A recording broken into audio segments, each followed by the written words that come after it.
Hello dear students, आज हम लोग मेंसुरेशन सर्किल का सेकंड वीडियो लेक्चर पढ़ने जा रहे हैं। और पिछले वीडियो लेक्चर में जो मैंने आपको चीज़ें बताई थी, आई होप मैं समझता हूँ आपको समझ में आई होंगी अच्छी तरह से। और उसी लेक्चर का कुछ सेक्शन बचा हुआ था, कुछ सवाल बचे हुए थे जिसको मैंने आपसे कहा था कि मैं आपको ये सेकंड क्लास में करा दूंगा, क्योंकि वो क्लास ज़्यादा बड़ी हो जा रही थी वीडियो के हिसाब से। ठीक है ना? तो बाकी बचे हुए सवालों को कर लें, फिर धीरे धीरे करके लेवल को आगे बढ़ाते चले जाएंगे। ठीक है ना? तो आज की क्लास में पिछली क्लास के कुछ बचे हुए सवाल हैं। ये सवाल मैंने आपको करा दिया था पिछली क्लास में यहाँ तक। अब मैं आगे बढ़ रहा हूँ और जैसे ये सवाल है, एक वृत्त की त्रिज्या को 5% बढ़ा दिया जाए तो उसके क्षेत्रफल में कितने परसेंट की वृद्धि होगी। ठीक है, अब आप रेडियस ऑफ सर्किल देखो, ये छोटा सवाल है, काफ़ी सारे बच्चे जानते होंगे। जो जानते हैं वो उसको जल्दी करना चाहें कर सकते हैं, जल्दी जल्दी सॉल्व करें। ठीक है, और जो नहीं जानते वो बेसिक से सीखें। मेरा काम तो हर सवाल को डील करना है, चाहे छोटा हो चाहे बड़ा हो। ठीक है ना? चाहे कठिन से कठिन हो चाहे सरल से सरल हो, मैं बताऊंगा सारी चीज़। ठीक, एक वृत्त की त्रिज्या में 5% की वृद्धि कर दी जाए तो क्षेत्रफल कितना बढ़ जाएगा। आप जानते हो कि वृत्त का क्षेत्रफल होता है पाई आर स्क्वायर। पाई पार्ट होता है कांस्टेंट, इसके ये ना बढ़ता है ना घटता है। ठीक है, इसकी वैल्यू 3.14 फिक्स्ड वैल्यू है। अब जो आर है ना भाई, यही बढ़ेगा और यही घटेगा। तो बोला कि क्षेत्रफल में कितना वृद्धि कर दी जाए, तो क्षेत्रफल में बढ़ा दिया 5%। तो यानी इस आर को भी आपने 5% बढ़ाया और सेकंड आर ये भी 5% बढ़ जाएगा। और आर का तो गुणा हो रहा है, यानी ये सक्सेसिव इंक्रीज है। सक्सेसिव इंक्रीज क्या होता है? परसेंटेज में हमने पढ़ा हुआ है, लगातार वृद्धि के ऊपर वृद्धि। एक आर पहले 5% बढ़ा, फिर जितना बढ़ गया उसके वो 5% बढ़ेगा। तो जहां सक्सेसिव इंक्रीज की बात होती है, लगातार वृद्धि के ऊपर वृद्धि की बात होती है और 2% वैल्यू दी जाती है, उसको निकालने का तरीका ये फार्मूला बेस्ड है, x plus y plus x y upon 100। ये क्यों बनता है पूरा परसेंटेज में मैंने समझाया हुआ है। ठीक है, आप जानते भी होंगे। अब इसे इसको हल कर सकते हो। ठीक है, तो पहला 5, दूसरी वृद्धि 5 प्लस 5 गुणा 5/100। ठीक, जब आप इसको हल करोगे तो 10.25% ये आ जाएगा सक्सेसिव इंक्रीज। ठीक, दो वृद्धियों के समतुल्य वृद्धि के लिए आप इस तरह से इसको इस्तेमाल कर सकते हो। पहली वृद्धि भी 5 है, दूसरी वृद्धि भी 5 है। ठीक, आप इसको सक्सेसिव का अगर फार्मूला लगाना चाहो तो आप ऐसे भी देख सकते हो कि 5% का मतलब क्या होता है? 1/20। ठीक, पहला आर जो है वो 20 से बढ़कर 21 हो गया, फिर दूसरा आर भी 20 से बढ़कर 21 हो गया। भाई 5% वृद्धि का मतलब क्या है? 5% का मतलब क्या है? 1/20, 20 पर 1 बढ़ा तो 20 तो प्रारंभिक हो गया, बढ़ने के बाद 21 हो गया। ठीक है, तो अगर मैं देखता हूं कि इसका मल्टीप्लाई कराता तो ये आ गया 400 और ये आ जाएगा 421। ठीक, मैं देखूंगा कितना बढ़ गया, तो 21 बढ़ गया। कितने पर बढ़ गया? 400 पर। और गुणा अगर मैं 100 कर दूंगा तो 2 0 से 2 0 कट गए, 21/4 का मतलब कितना हो जाएगा? 441 होगा, सॉरी 41 बढ़ेगा। ठीक है, 41/4 आएगा तो वही आ जाएगा 10.25%। सही भाई, 21 गुणा 21 441। तो आप किसी भी तरीके से सॉल्व करो, लेकिन ये पहला तरीका ये बच्चों के दिमाग में रहता है, बहुत तेजी से दिमाग में रहता है कि x plus y plus x y upon 100, दो लगातार वृद्धियों के समतुल्य वृद्धि निकाल लियो। तो 5 और 5 जोड़ो 10, फिर 5 का 5% कर दो। 5 गुणा 5 25/100 का मतलब 0.25। 10 में 0.25 जोड़ दोगे तो ये पहला वाला तरीका आपको ज़्यादा, मैं तो लिंक कर दिया कि भाई सक्सेसिव है, मैंने आपको दिखा दिया। लगातार वृद्धि के ऊपर वृद्धि जो परसेंटेज में आप लोग पढ़ते हो, आप उससे भी कर सकते हो, लेकिन आप करोगे ये पहला वाला तरीका ही। ठीक है ना? और सीधे उत्तर पे टिक लगाओगे, छोटी सी बात है। आगे बढ़ते हैं। चलिए, बोला गया सवाल में किसी वर्ग के अंतःवृत्त और परिवृत्त के क्षेत्रफल का अनुपात क्या होगा। तो वर्ग, एक वर्ग है, उसके अंतःवृत्त बन रहा है, एक स्क्वायर है, उसके अंदर एक वृत्त बन रहा है, एक अंदर एक सर्किल है और एक साहब एक बाहर सर्किल है।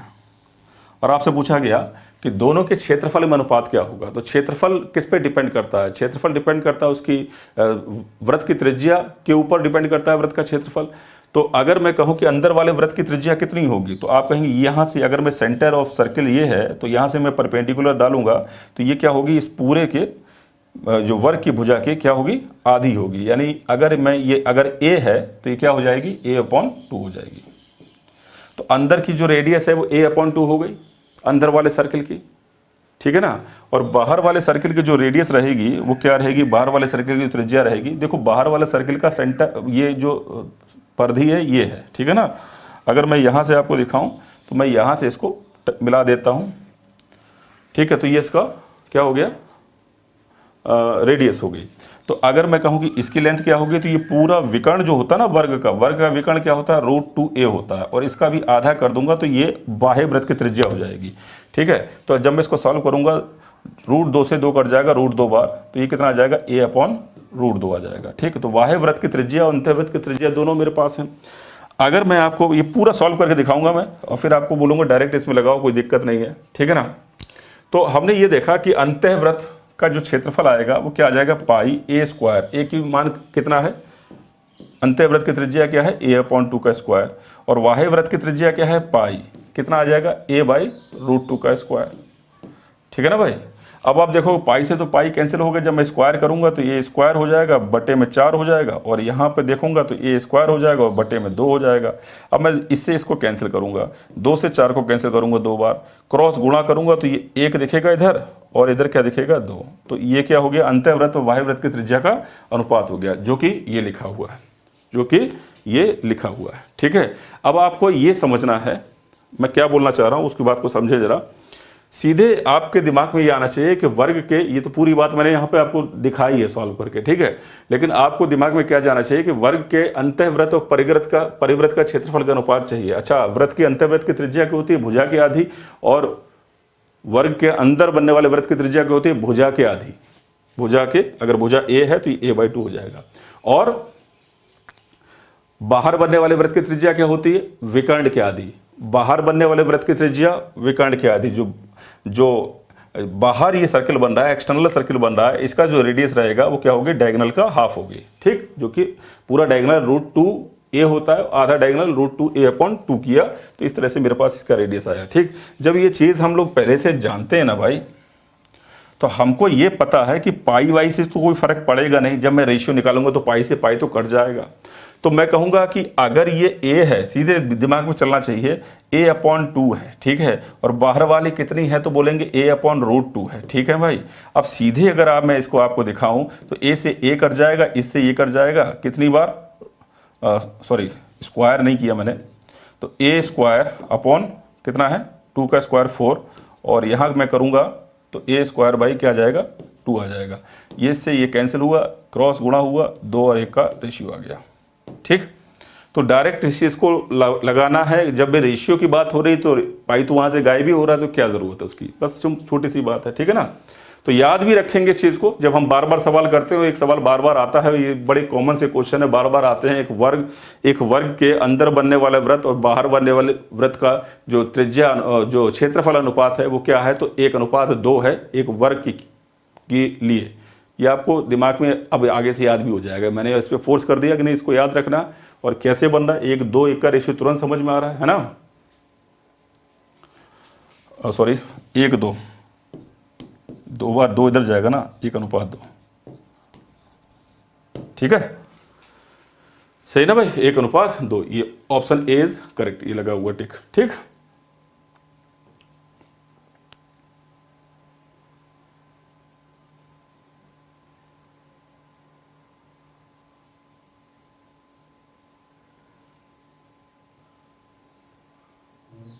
और ये बात आपको समझ में आ गई होगी, आगे बढ़ता हूं मैं।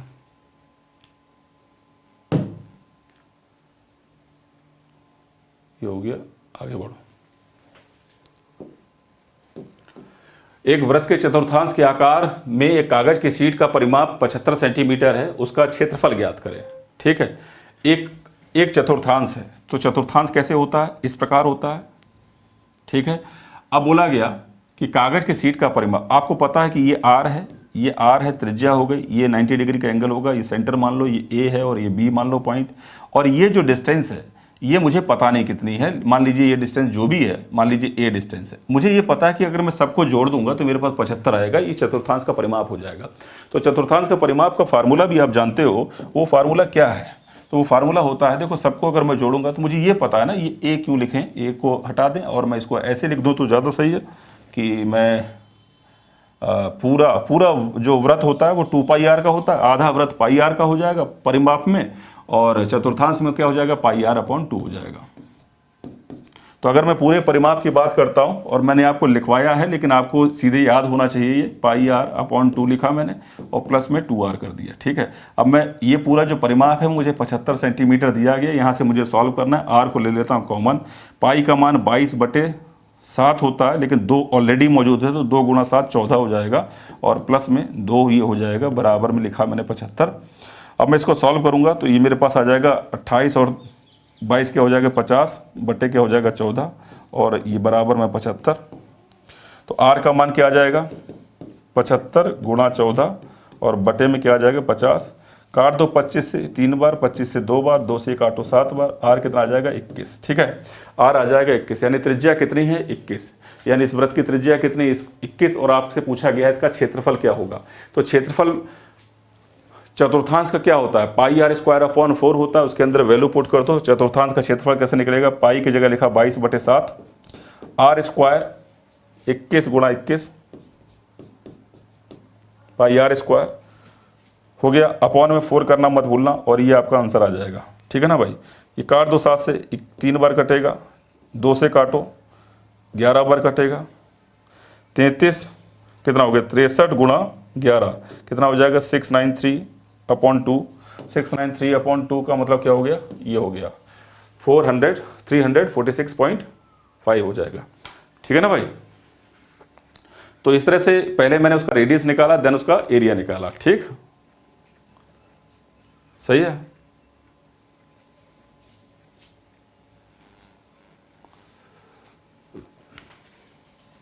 सही है, आप रेडियस निकालने के बाद एक तरीका मैंने पहले भी बताया था, आप उसका भी इस्तेमाल कर सकते हो। अगर रेडियस 21 है तो रेडियस जैसे 744 और 154 वाला जो तरीका था, उसमें रेडियस अगर 21 हो रही है, अगर 3 गुना हो रही है तो क्षेत्रफल भी 3 गुना हो 9 गुना हो जाएगा, 154 का 9 गुना, लेकिन वो होगा पूरे वृत्त का। आप कर सकते थे इसको 154 गुणा 9 पूरे व्रत का होगा, और बटे में 4 क्योंकि चतुर्थांश चाहिए था। आप इसको भी कैलकुलेट करोगे तो वही कैलकुलेशन होगी, निकल के आएगी।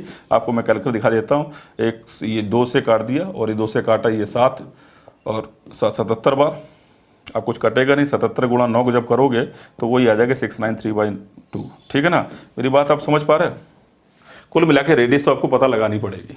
ठीक है, त्रिज्या तो आपको पता लगानी ही पड़ेगी, और त्रिज्या पता लगाने के लिए ये जो मैंने एक एक स्टेप लिखा, आप यहाँ पे स्टेप गोल कर सकते हो। जब आप प्रैक्टिस में आओगे तो तुरंत समझ जाओगे। 28/14 हो जाएगा, 28 + 22 क्या हो गया 50, और ये कैंसिल हो जाएगा 3 और 2 का रेशियो में, तो तुरंत इसको पहुँच सकते हो और बहुत जल्दी से निकाल सकते हो। मैंने एक एक लाइन लिखा हुआ इसमें। ठीक है, और आर निकालने के बाद आपको पता है कि 744 जैसे पिछली क्लास में मैंने बात की थी, आप उससे कैलकुलेट करो तो भी निकल जाएगा, नहीं तो आप डायरेक्ट फार्मूला लगा दो तो भी निकल जाएगा, पाई आर स्क्वायर अपॉन 4 वाला। ठीक है, चलिए आगे बढ़ते हैं।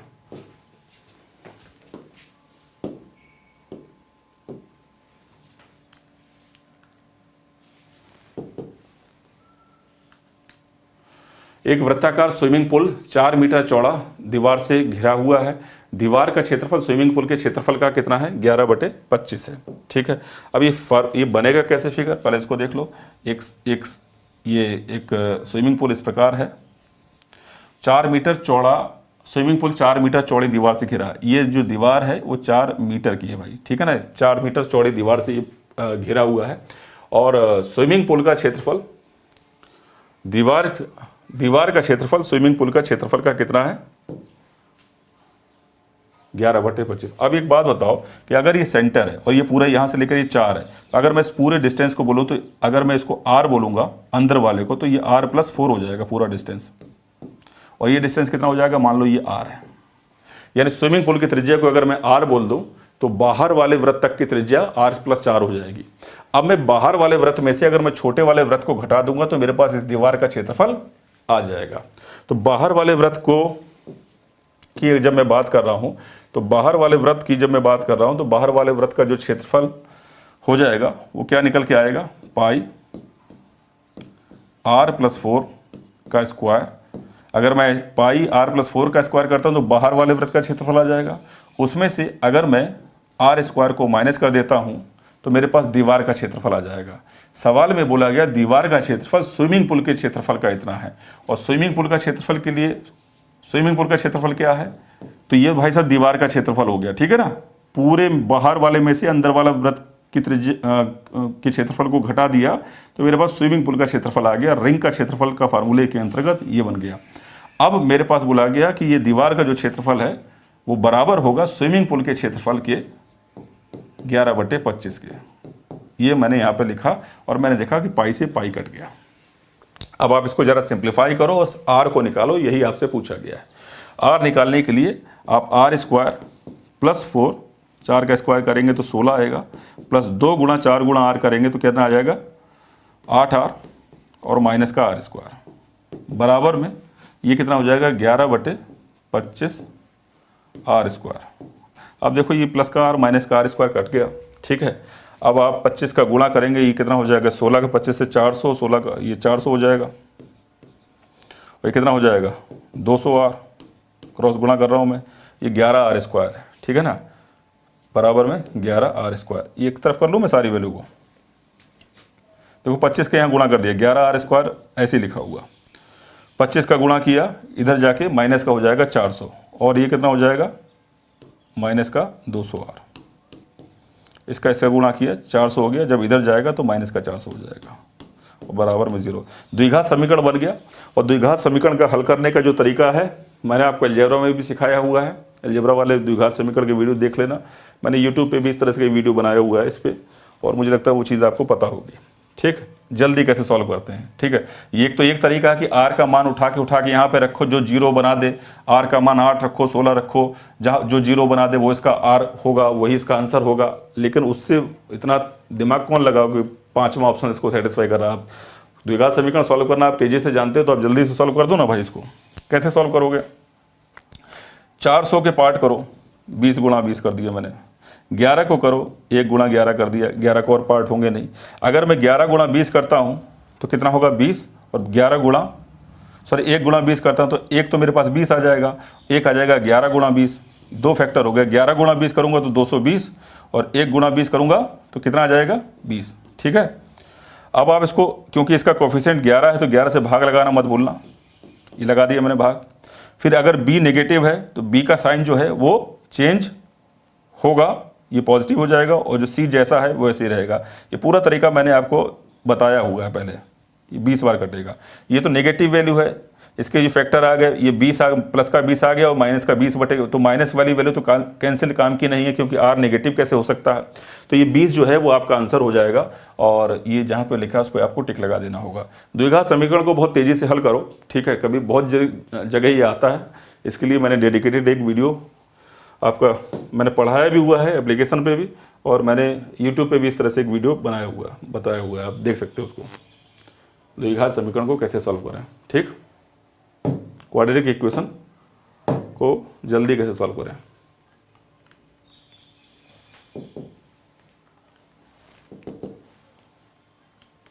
ये हो गया, हाँ जी। ये क्या बोला है, ऐसे छोटे छोटे सवाल आ जाते हैं। बोला गया एक वृत्त का क्षेत्रफल a, त्रिज्या r और परिधि c है। क्षेत्रफल को क्या बोला गया a क्या होता है πr²। ठीक है, त्रिज्या कितनी है r, परिधि कितनी है, परिधि वृत्त की क्या होती है 2πr, ये इसकी परिधि होती है।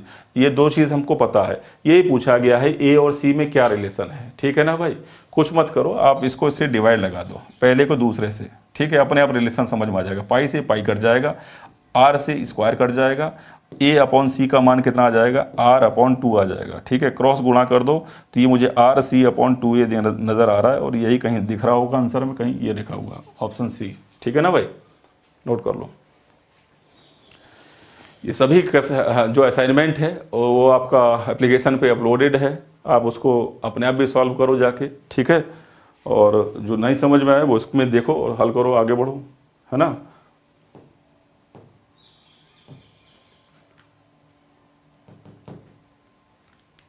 चलो, किसी इंजन के सामने वाले पहिए का व्यास 2x है सेंटीमीटर है, और पिछले पहिए का व्यास 2y सेंटीमीटर है। आगे वाला जो पहिया है उसका व्यास कितना है, एक गाड़ी है उसमें आगे वाला पहिया का जो व्यास है वो कितना है 2x है, तो त्रिज्या क्या हो जाएगी x, और पीछे वाला पहिया जो है उसका व्यास कितना है 2y है, तो त्रिज्या क्या हो जाएगी इसकी y। अब ये बोला गया एक इंजन में 2 पहिए लगे हुए हैं इस तरह से, है ना भाई, ठीक, इस तरह से घूम रहे हैं दोनों। अब बोला गया पिछले पहिए का व्यास 2y है यदि कोई दूरी को तय करने में अगला पहिया n बार घूमता है। एक डिस्टेंस को तय करते हैं ये दोनों पहिए, ठीक है, और एक डिस्टेंस को तय करते हैं, अगला पहिया कितनी बार घूमता है, इसमें n बार घूमता है। तो पहिया एक बार में कितनी दूरी तय करेगा, तो निश्चित तौर पर अपनी परिधि के बराबर तय करेगा। परिधि किस पर डिपेंड करती है, 2πr पर। तो जो पहला वाला जो वृत्त है, जिसकी जो सर्किल है, उसकी त्रिज्या x है और वो एक चक्कर में कितनी दूरी तय करेगा, तो अपने त्रिज्या के बराबर। त्रिज्या क्या होती है, 2πr, r की जगह पर इसकी वैल्यू x है। एक चक्कर में इतनी दूरी तय करती है, n चक्कर तक ये घुमा है पहला वाला वृत्त, तो पहले वाले वृत्त ने इतनी दूरी को तय किया होगा, इतनी दूरी को तय किया गया होगा। क्योंकि इंजन में दूसरा पहिया भी लगा है, तो दूसरा वाला पहिया जो है एक चक्कर में कितनी दूरी तय कर सकता है, तो आप कहेंगे 2πy दूरी तय कर सकता है एक चक्कर में। और ये दूरी, जितनी दूरी पहले पहिए ने तय की उतनी दूसरे ने तय की, इसका मतलब ये दोनों दूरियां बराबर होंगी। लेकिन ये एक चक्कर की दूरी है, इस तरह से कितने इसने चक्कर लगाए होंगे, हमने मान लिया m चक्कर लगाए होंगे। तो यही पूछा गया दूसरा पहिया कितने चक्कर लगाएगा, तो m का मान कितना आ जाएगा, 2πx इंटू n अपॉन में क्या हो जाएगा, 2πy। ठीक है भाई। अब आप, मैंने ऐसा लिखा हुआ, आप इसको ऐसे भी ये काट दिया आपने, xn अपॉन y इसका आंसर हो गया। छोटे से कॉन्सेप्ट की बात थी और कुछ नहीं था, आपको मैंने लिख के बताया। आप इसको ऐसे भी देख सकते थे कि 2π से 2π कट गया और m की मान कितना आ जाएगा, तो आप कहेंगे xn अपॉन y। ठीक है ना भाई। आपको छोटी सी बात थी, लिखने में क्वेश्चन पता नहीं क्या बोल रहा है, लेकिन है कुछ नहीं। ठीक है, आपको ये बात समझ में आ रही होगी कि एक पहिया जितने चक्कर लगाता है उतनी उसी दूरी को पिछले पहिए ने तय करना है, बस इतनी सी बात है। ठीक है ना भाई। चलें आगे बढ़ें।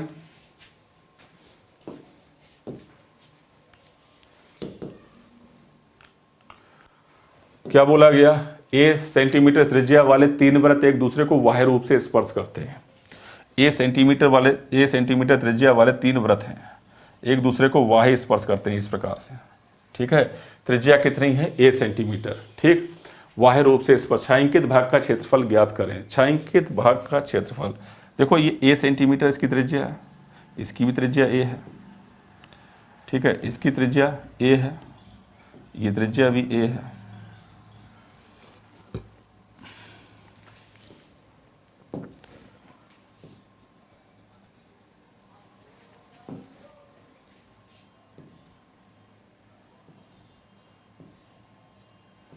ये a, इसकी त्रिज्या भी a है और इसकी त्रिज्या भी a है। अब छायांकित भाग इसमें कौन सा पूछ रहा है, तो छायांकित भाग भाई साहब का मतलब इसका ये है कि जो बीच में ये वाला जो पार्ट बचता है ना, ये वाला, ये वाला, आपसे बोला गया ये एरिया आपको बताना है। हालांकि इस फिगर में, इस क्वेश्चन में फिगर होना चाहिए था, लेकिन इसमें नहीं है, कोई बात नहीं, मैंने बना दिया। यही छायांकित भाग ये पूछ रहा है, उसी के अनुसार आंसर लिखे हुए। ठीक है, देखो जरा, अब मुझे ये पता है कि पूरा 3 सर्किल टच कर रहे हैं, तो पूरा जो यहाँ पे जो ट्रायंगल बन रहा है, ट्रायंगल फॉर्म, एक पूरा ट्रायंगल नजर आ रहा है जिसकी भुजा, पूरे ट्रायंगल की भुजा कितनी है, पूरे त्रिभुज की, तो आप बोलेंगे a और a 2a। पूरे ट्रायंगल की भुजा 2a है, तो ये 2a है, ये 2a है, ये 2a है। ये कैसा बन गया, एक समबाहु त्रिभुज। समबाहु त्रिभुज का क्षेत्रफल क्या होता है, √3/4 a स्क्वायर, और a की जगह क्या है, 2a का स्क्वायर। पूरे त्रिभुज के क्षेत्रफल में से मुझे क्या माइनस करना है, ये वाला क्षेत्रफल। कौन सा वाला, देखो एक तो ये देखना जरा, यहां मेरा पेन चल रहा है, ये वाला पोर्शन हटाइए, ये वाला,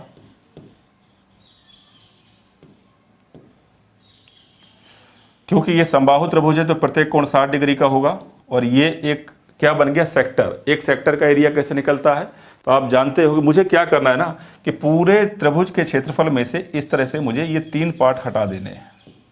ठीक, और इस प्रकार मेरे पास जो बीच का जो एरिया है, रेड वाला पार्ट, वो आ जाएगा, और वही मुझसे पूछा गया। तो एक सेक्टर का एरिया कैसे निकालते हैं, तो हम सभी जानते हैं एक सेक्टर का एरिया कैसे निकलता है, तो निकलता है पाई r स्क्वायर, r की जगह कितना है, a स्क्वायर।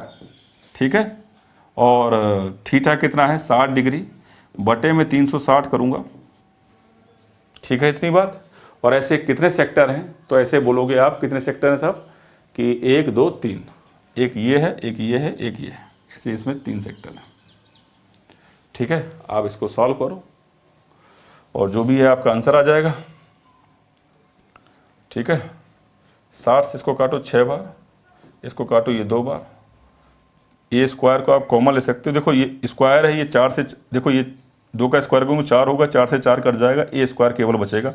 ए स्क्वायर मैंने पूरे में से बाहर ले लिया, यह केवल √3 दिखेगा, माइनस यहाँ पाई दिखेगा, बटे में 2 दिखेगा। ठीक है ना, और यही इसका आंसर है।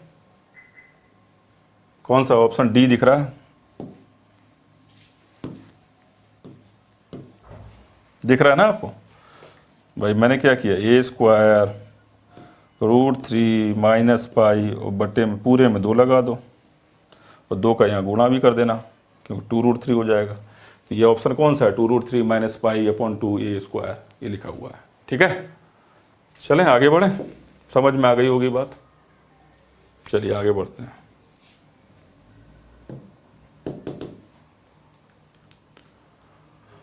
किसी वृत्त की 30 सेंटीमीटर लंबी, ये बहुत छोटे से क्वेश्चन है लेकिन बहुत अच्छी तरह से आपको तैयार करने। किसी वृत्त की, और बात भी उसी में है कि छोटे क्वेश्चन को आप जल्दी सॉल्व कर सकें, बाकी लोगों से तेज कर सकें। ठीक है ना, और बहुत ज़्यादा मतलब स्पीड, देखो कभी कभी होता है ये सवाल हमको आता है इसलिए हम नहीं करेंगे, ये मत किया करो। ठीक है, जब भी सवाल आपके सामने आए उसको करने की हमेशा चेष्टा किया करो। छोटा सवाल अगर आपको आता है तो उसको आप और जल्दी करने का कोशिश करो। ठीक है, क्योंकि वहीं से आपको बाकी लोगों से तेज गति मिलेगी। ठीक है, बाकी लोगों से आगे निकलेंगे आप। किसी वृत्त की 30 सेंटीमीटर लंबी जीवा केंद्र से 8 सेंटीमीटर दूर है। ठीक है, अगर आपको आता है तो विजुलाइज करके इसका अंतर बता दो, फिगर मत बनाओ। ठीक है, यही मैं चाहता हूं बस। किसी वृत्त की त्रिज्या, वृत्त मतलब मेरा कहने का मतलब अगर छोटा क्वेश्चन आए, कभी आपको लगे कि हाँ ये तो सब मुझे आता है, इसको मुझे, लेकिन नहीं, मेरा कहने का मतलब है कि जब आपके पास किसी भी तरह का सवाल है, आपको एक असाइनमेंट दिया गया, आप वो छोटा हो चाहे बड़ा हो। ठीक है, एग्जामिनर ऐसा तो नहीं करता कि एसएससी मेंस में क्वेश्चन पूछेगा, नहीं साहब ये मैं नहीं पूछ सकता, एसएससी मेंस में मेरी इज्जत की तौहीन हो जाएगी। यहाँ पर बड़े छोटे छोटे क्वेश्चन आते हैं मेंस में भी, और बड़े अच्छे अच्छे क्वेश्चन एमटीएस के एग्जामिनेशन में आते हैं। ठीक है, लेकिन बात है कि अगर कोई छोटा सवाल है तो आपने उसको ऐसे समझना है कि आपको उसको, आप पेपर वर्क खत्म कर दें, वहाँ पर आप सोचें, छोटा सा फिगर आपको विजुलाइज हो कि आपके माइंड में कैलकुलेट हो जाए तो वो ज़्यादा अच्छा रहेगा। जैसे ये सवाल में आप कर सकते थे, 30 सेंटीमीटर लंबी जीवा है, 8 केंद्र से 8 सेंटीमीटर दूर है, तो ये 30 सेंटीमीटर लंबी जीवा हो गई, केंद्र ये रहा, इससे 8 सेंटीमीटर दूर हो गई। आपको पता है कि जीवा क्या करेगी, ये 15 और 15 में डिवाइड कर देगी, ये 8 है ये 15 है, त्रिज्या कितनी बन जाएगी 17, 8 15 17 का ट्रिपलेट होता है, और शायद यही पूछा गया है। तो वृत्त, ठीक है ना, तो 17 इसका उत्तर है। तो दिमाग में चलना चाहिए ना भाई, जीवा है 30, इसका आधा किया, क्योंकि जो केंद्र से कितनी दूरी पे 8 सेंटीमीटर, तो 8 तो हो गया परपेंडिकुलर डिस्टेंस, जीवा का आधा किया 15, 8 15 और तुरंत 17 यानी त्रिज्या 17। तो उसके लिए आपको फिगर नहीं बनाना पड़े। ठीक, यही मैं कह रहा हूँ कि अगर आप तेज हो तो और तेज हो, और अच्छे से सवाल को देखो, और छोटे सवाल को जहाँ तक हो सके देखो। कॉन्सेप्ट अगर आपके मजबूत है ना, तो एक स्थिति ऐसी आती है कि आप एग्जामिनेशन में आने वाले 70 तो ज़्यादा हो गया खैर, ठीक है, लेकिन 30% क्वेश्चन को जो है आप विदाउट पेपर वर्क कर सकते हो। 30%, किसी भी एग्जामिनेशन के 30% क्वेश्चन को अगर आप बिना पेन चलाए सोच पा रहे हो, क्योंकि हर एग्जामिनेशन में 30 क्वेश्चन ऐसे होते हैं जिसको आप बिना पेन चलाए सोच सकते हो। अगर आप किसी भी एग्जामिनेशन, जो भी आप मॉक टेस्ट लगा रहे हो, उसमें से 30% क्वेश्चन अगर आप इस एफिशिएंसी से काम कर रहे हो कि 30% क्वेश्चन, जैसे 100 क्वेश्चन है तो 30 क्वेश्चन में मैं पेन नहीं चला रहा हूँ, अगर आप ये चीज़ आपके अंदर आ गई तो आपको उस एग्जामिनेशन में सफल होने से कोई रोक नहीं सकता। 100% सही बात है, क्योंकि हर क्वेश्चन में, चाहे वो किसी भी एग्जामिनेशन का हो, किसी भी चाहे स्टेट एग्जामिनेशन चाहे एसएससी का कोई एग्जामिनेशन हो, तो 30% क्वेश्चन ऐसे देखे जाते हैं। ठीक है, ठीक है। तो अब वो अलग बात है कि कभी कभी एग्जामिनर का मूड घूम गया कि नहीं, एसएससी 2017 की मेंस की तरह पेपर बना दिया कि नहीं भाई हर क्वेश्चन में तुम अटको, वो एक अलग मैटर है। ठीक है, वो अलग बात है, लेकिन जनरली ऐसा देखा जाता है, जनरली की मैं बात कर रहा हूँ। ठीक है ना।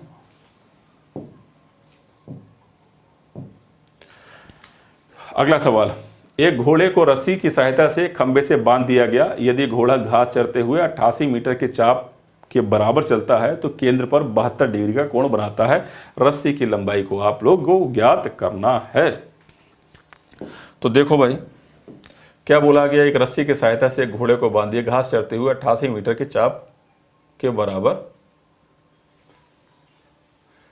रस्सी को बांध दिया ऐसे करके। ये घोड़ा की ये रस्सी की लंबाई है, मान लीजिए ये लेंथ पता नहीं कितनी है, मान लीजिए आर है, और ये घोड़ा ऐसे घूमेगा और इतने हिस्से की केवल कितने डिग्री 72 डिग्री का कोण पे जो आएगा उसकी घास ये चढ़ सकता है। ठीक है, और ये डिस्टेंस कितना है 88 मीटर। 88 मीटर का चाप बनाते हुए इतने एरिया पे घूमेगा। और आपसे बोला गया है जो बीच का जो एरिया है ना, इसी का आपको क्षेत्रफल नहीं आपको निकालना है, इस रस्सी की लंबाई। ठीक, कोई बात नहीं। तो आपको क्षेत्रफल निकालना है, रस्सी की लंबाई निकालनी है। चाप क्या होता है 2 पाई आर थीटा, थीटा की जगह पे डाल लो 72, बटे में लिखो 360, और इसकी लेंथ आपको दी गई है 88 मीटर। बस इतनी सी बात है, इसको आप हल कर दो। ठीक है, 2 पाई का मान होगा 22/7, 72 बटे में 360 बराबर में क्या हो गया 88। 44 से 88 कटेगा 2 बार। ठीक है, 72 से कटेगा 5 बार। 35 गुणा 2, आर का मान कितना हो जाएगा, आर इसमें से छोड़ दिया मैंने लिखना, आर का मान क्या हो जाएगा 35 गुणा 2 क्या हो जाएगा 70। मीटर में है तो मीटर में आएगा, तो ऑप्शन ए करेक्ट हो जाएगा। ठीक है ना भाई। चाप की लंबाई length of arc pi r 2 pi r theta upon 360, इसका इस्तेमाल हुआ। ठीक है, आगे बढ़ते हैं।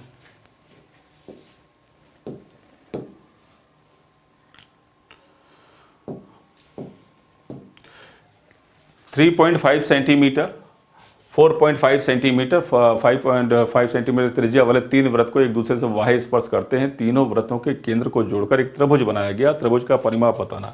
तो 3 वृत्त हैं, 1 2 3 वृत्त एक दूसरे को स्पर्श करते हैं। ठीक है,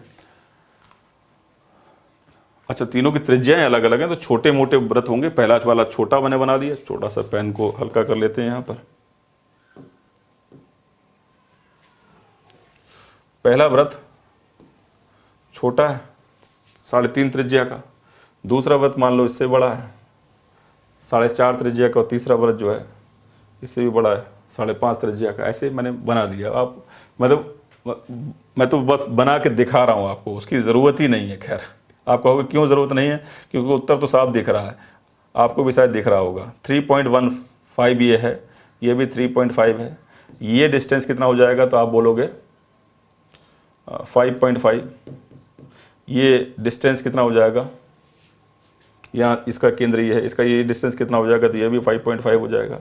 ये डिस्टेंस 3.5 है। ये डिस्टेंस यहाँ से लेकर इसके सेंटर का कितना है 4.5। ये डिस्टेंस कितना है 4.5। ये इस तरह का एक त्रिभुज बन रहा है, और इसका त्रिभुज का ये आपको क्या निकालना, पेरीमीटर निकालना है। तो आपको क्या दिख रहा है यहाँ पर, परिमाप त्रिभुज का निकालने के 3.5 तो यहाँ तक की लेंथ है, फिर 4.5 ये लेंथ है, फिर 4.5 ये है, फिर 5.5 ये है, फिर 5.5 ये है, और 3.5 ये है। अगर मैं सबको जोड़ दूंगा तो अंतर आ जाएगा। ठीक है, तो जोड़ने के क्रम में आपने क्या देखा कि 3.5 को आप 2 बार देखो, परिमाप जब निकाल रहे हो तो ऐसा नहीं कि 3.5 और 4 को जोड़ो। अब ये देखो कि 3.5 ये रहा, 3.5 ये रहा, 7 हो गया, 4.5 ये रहा, 4.5 ये रहा, कितना हो गया 9 हो गया, 5.5 ये रहा, 5.5 ये हो गया, कितना हो गया 11 हो गया, 11 9 और 7 कितना हो गया 27। ठीक है, बस जोड़ना था और कुछ नहीं था। ठीक है, तो उत्तर क्या है इसका 27। ठीक है, तो आगे से कभी भाई साहब ऐसे सवाल कभी टकराएं तो इसमें फिगर विगर नहीं बनाना, सोच लेना कि 3.5 है, 4.5 है, 5.5 रखा है, 3.5 परिमाप निकालना है त्रिभुज का, 3.5 ऐसे, 3.5 ऐसे, कितना हो गया 7, 4.5 ऐसे, 4.5 ऐसे, जैसे उसमें बना हुआ है, विजुलाइज कर लो अब इसको, कितना हो गया 9, फिर 5.5 ऐसे, 5.5 ऐसे, पूरा त्रिभुज बन गया 11, 11 9 11 और 9 कितना हो गया 20 और 7 क्या हो गया 27। ठीक, आगे कुछ और डेटा हो सकता है।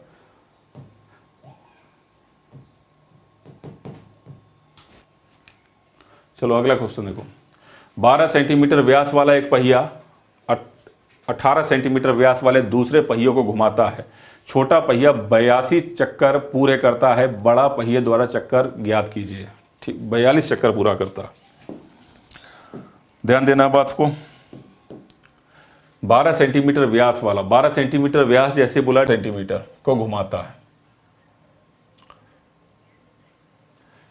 जिसका डायमीटर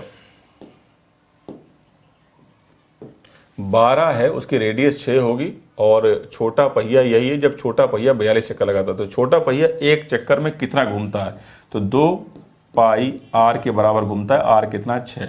कितने चक्कर लगाता है, 42 चक्कर लगाता है। और ये छोटा पहिया ही एक छोटा पहिया इस बड़े पहिए को घुमाता है, मतलब आगे छोटा पहिया लगा है, बड़ा पहिया बाद में लगा है। छोटा पहिया एक चक्कर में तय करता है 2 पाई × 6 की दूरी, और ये 42 चक्कर घूमता है। तो 42 चक्कर घूमता है तो ये 42 चक्कर में कितनी दूरी तय कर लेगा, एक चक्कर में तो अपनी परिधि के बराबर दूरी तय करेगा। 42 चक्कर ऐसे घूमेगा तो इतनी, मान लो ये दूरी तय कर ली। अब ये छोटा पहिया इस बड़े पहिए को भी घुमा रहा है, तो अब इसको भी इतनी दूरी को तय करना है। तो यही पूछा गया, उसको तय करने में ये बड़ा चक्कर कितने चक्कर लगाएगा, बड़ा वाला पहिया, ठीक है ना।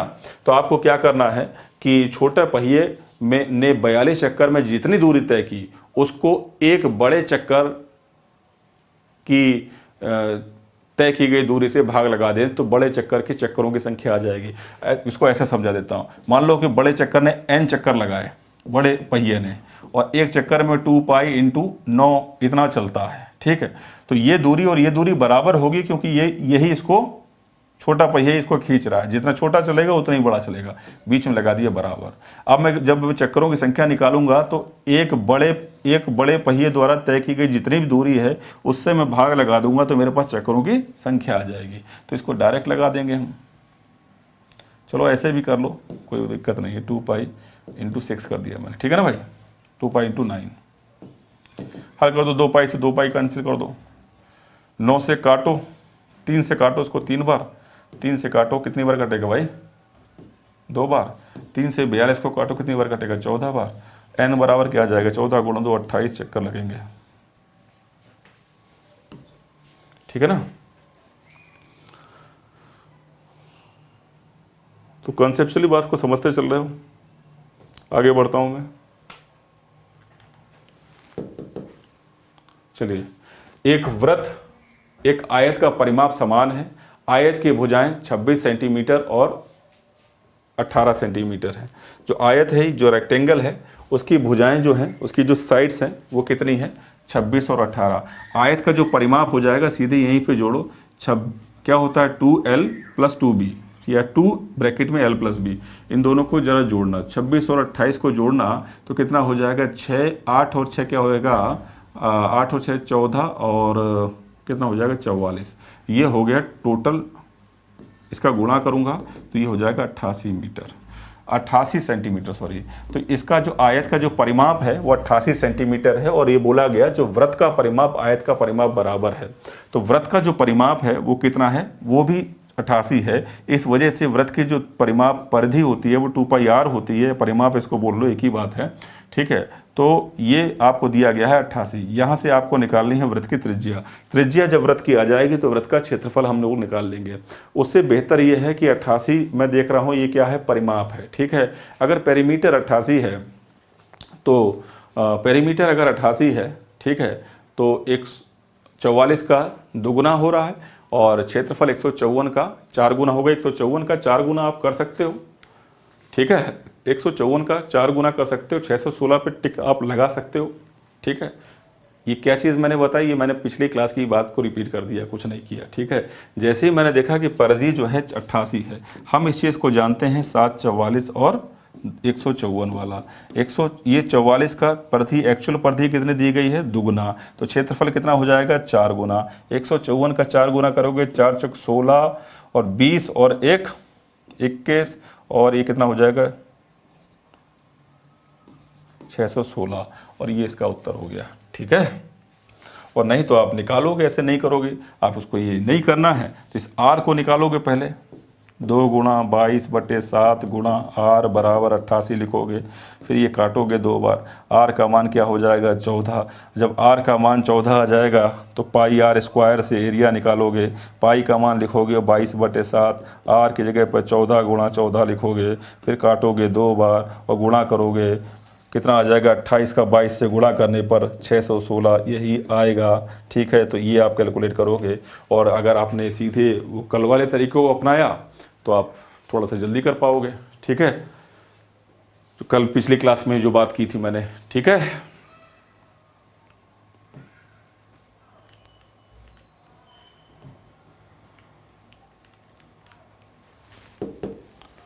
चलिए, दो वृत्तों की त्रिज्या 5 सेंटीमीटर और 12 सेंटीमीटर है। तीसरे वृत्त का क्षेत्रफल दोनों वृत्तों के क्षेत्रफल के योग के बराबर है। तीसरे वृत्त की त्रिज्या कितनी होगी? तो 8 5 17 हो जाएगी इसकी त्रिज्या। ठीक है, अब आप कहोगे ये क्या कैसे निकला? तो ये भी आसान सी बात है। दो वृत्तों की त्रिज्याएं इतनी हैं, क्षेत्रफल क्या होगा? जिसकी त्रिज्या 5 है उसका क्षेत्रफल पाई इंटू 5 का स्क्वायर होगा। जिसका क्षेत्रफल जिसकी त्रिज्या 12 है उसका क्षेत्रफल पाई गुणा 12 का स्क्वायर होगा। इन दोनों क्षेत्रफल को जोड़ दिया जाए, दोनों के एरिया को अगर इंक्लूड कर दिया जाए, जोड़ दिया जाए, तो ये किसके बराबर होगा? थर्ड सर्कल के एरिया के बराबर होगा। और जो थर्ड सर्कल का एरिया होता है वो आपको पूछा गया है कि भाई साहब वो बताएं, और उसी के रेडियस आपको पता लगानी है। तो पाई को तो कॉमन लेके आप काट दोगे, पाई को तो कॉमन लेके काट दोगे,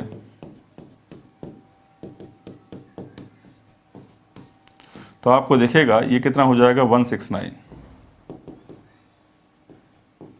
144 25 144 एंड 25। तो आर की वैल्यू क्या आ जाएगा? √169। √169 मीन्स क्या हो गया? 13। तो रेट क्या हो गया? 13। तो आपको क्या जब भी ये बोला जाए कि दो वृत्तों के क्षेत्रफल को जोड़ा गया और एक नया वृत्त बनाया गया, उसकी त्रिज्या पूछी गई है, तो आपको वही पाइथागोरियन वाला जो ट्रिपलेट है वो आप तरीका का इस्तेमाल कर सकते हैं 5 12 के साथ, क्योंकि दोनों का क्षेत्रफल तीसरे वृत्त के क्षेत्रफल के बराबर है। तो 5 और 12 के साथ जो ट्रिपल लगता है वो 13 का लगता है। तो 5 12 13 दिमाग में आते ही आप सीधे सीधे 13 पर टिक लगा देना। ठीक है ना भाई, बात समझ में आ रही है क्या? तो ये पूरा नहीं सॉल्व, क्योंकि सॉल्व कर रहे हो तो आप देख क्या रहे हो, पाई तो आगे कैंसिल हो रहा है, फिर फाइनली यही तो रह गया पाइथागोरियन ट्रिपलेट वाली बात, 5 12 13।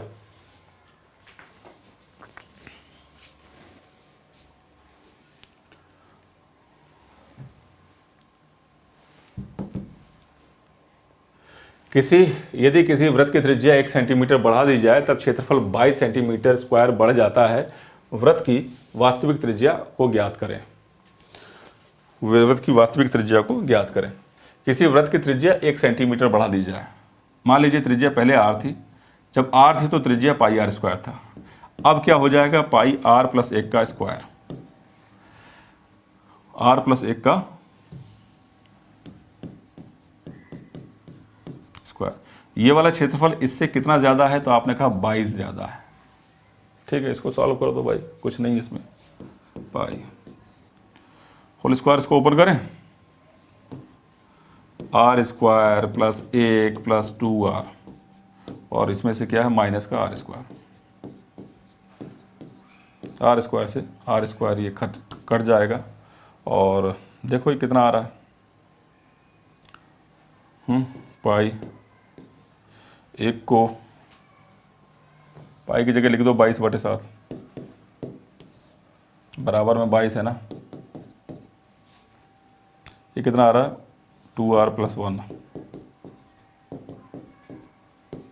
ये कट गया एक बार, 7 का गुणा कर दो, 2r प्लस 1 बराबर आ गया 7। तो 2r की वैल्यू क्या आ जाएगी? 6। एक इधर जाके कट गया, r बराबर क्या आ जाएगा? 6/2 का मतलब 3 सेंटीमीटर। ये पूरा सॉल्व किया मैंने, ठीक है ना। वर्बली आप ऐसे सोच सकते थे कि अगर गो थ्रू ऑप्शंस भी सोच सकते हो कि मान लीजिए कि अगर मेरा पहला आंसर ठीक है, तो अगर एक त्रिज्या 3 है तो दूसरी त्रिज्या 4 होगी। जब मैं 22/7 और 4 का स्क्वायर माइनस 3 का स्क्वायर करूंगा तो क्या मेरे पास 22 आएगा? 4 का स्क्वायर कितना होता है? 16 में से 9 गया 7, 7 से 7 कट गया, 22 आ गया। ये पहला ऑप्शन सही है। तो गो थ्रू ऑप्शन के थ्रू भी आप ऐसे सवालों को देख सकते हो। ये मैंने पूरा सॉल्व कराया, तो सॉल्व मत करो, ठीक है, ऑप्शन से भी जा सकते हो। ऑप्शन से देखना पड़ेगा, कुल मिला के बात ये है। जैसे मान के चलो 3 इधर होता, मतलब पहला ऑप्शन में 5 होता, आपके दिमाग में 5 आता, तो आप क्या करते हैं? पाई गुणा, पाई का मतलब 22/7। अब 6 के स्क्वायर में से 5 का स्क्वायर घटा दे, 6 का स्क्वायर कितना होगा? 36 में से कितना गया? 25। ठीक है, तो क्या बचेगा? 11। अब 22/7 का इंटू 11 करूँगा तो 22 नहीं आएगा, क्योंकि 7 से 11 कटेगा नहीं। तो आप वर्बली सोच सकते हैं, जैसे इसको ये इस 7 को उठाता मैं, 7 का स्क्वायर और 8 का स्क्वायर, 8 के स्क्वायर 64, 64 में से 7 का स्क्वायर जाएगा तो कितना हो जाएगा, तो 64 में से 49 जाएगा तो 14 और 1 15 हो जाएगा, 15 7 से नहीं कटेगा। तो आपके पास पहले ही ऑप्शन सही होता। तो आप बिना कैलकुलेशन किए हुए गो थ्रू ऑप्शन, इस बात को विजुलाइज कीजिए, सोचिए और आंसर पे पहुंच जाइए ऐसे सवालों के लिए, ठीक है ना। जैसे मान लो ये मैंने ऐसे पूरा नहीं सॉल्व करना था, मैंने क्या बताना चाह रहा हूँ उसको समझ लो कि पहले वृत्त की त्रिज्या 3 है, दूसरे की क्या होगी 4।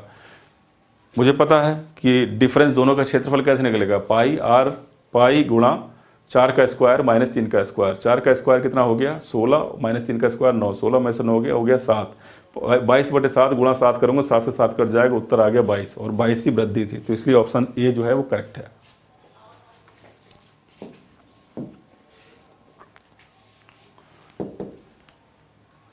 दो वृत्तों के क्षेत्रफल का अनुपात दिया गया, त्रिज्या का अनुपात पूछा गया। कुछ नहीं करना होता है सवालों में, इस पे वर्गमूल चढ़ा दीजिए, इस पे वर्गमूल स्क्वायर रूट लगा दीजिए। क्षेत्रफल का अनुपात है, स्क्वायर रूट कर दोगे तो 2:7 आ जाएगा, ठीक है ना। एरिया रेशियो, एरिया जब दिया गया और रेडियस पूछा जाए तो आप स्क्वायर रूट करोगे, और रेडियस दिया जाए और एरिया पूछा जाए तो स्क्वायर करोगे, यानी वर्ग करोगे, ठीक है ना। बस सिंपल सी बात। तो यहाँ पर एरिया जो क्षेत्रफल रेशियो था, यहाँ पर क्षेत्रफल का अनुपात था, आपने उसका स्क्वायर रूट किया तो आपके पास क्या आ गया, रेडियस रेशियो, यानी त्रिज्या अनुपात।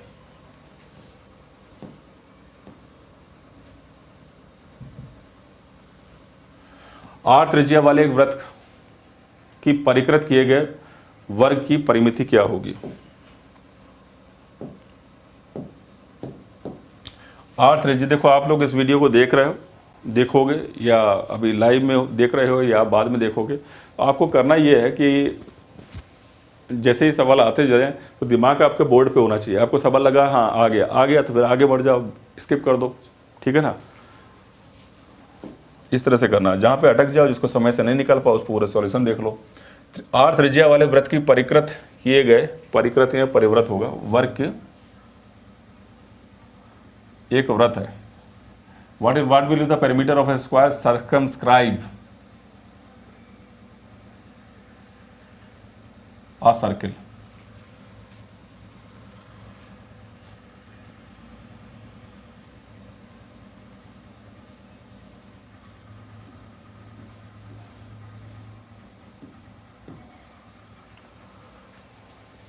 Perimeter of circumscribes a circle।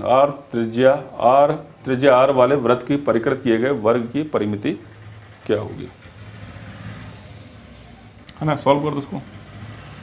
क्या बोला कि आर त्रिज्या, रेडियस कितनी है आर, पेरीमीटर पूछा है भाई। अगर आर है तो ये 2r हो जाएगा, ये 2r हो जाएगा, तो ये 2r हो जाएगा, ये 2r हो जाएगा, ये 2r हो जाएगा, जोड़ दो तो 8r हो जाएगा इसका आंसर, ठीक है ना भाई, इजी है। ये तो पता है ना कि रेडियस अगर आ रहा है तो पूरी भुजा, इस भुजा के आधी, इस साइड की आधी तो रेडियस रहती है, इसकी त्रिज्या रहती है। त्रिज्या का दोगुना कर दूं तो भुजा आ जाएगी। अगर और वर्ग की चारों भुजाएं बराबर होती हैं, 2r 2r 2r 2r 8r हो जाएगी, ठीक है ना। समझ में आ रही ना बात। चलें आगे देखें। किसी वृत्त की त्रिज्या को 6% वृद्धि करने पर क्षेत्रफल में कितने % की वृद्धि होगी। डायरेक्ट लगाओ, जल्दी से सॉल्व करो। 6 + 6 + 6 गुणा 6 गुणा 100। हम इसको पूरा बता दिए, डिटेल में हम नहीं जाएंगे। 6 और 6 12, 12.36%।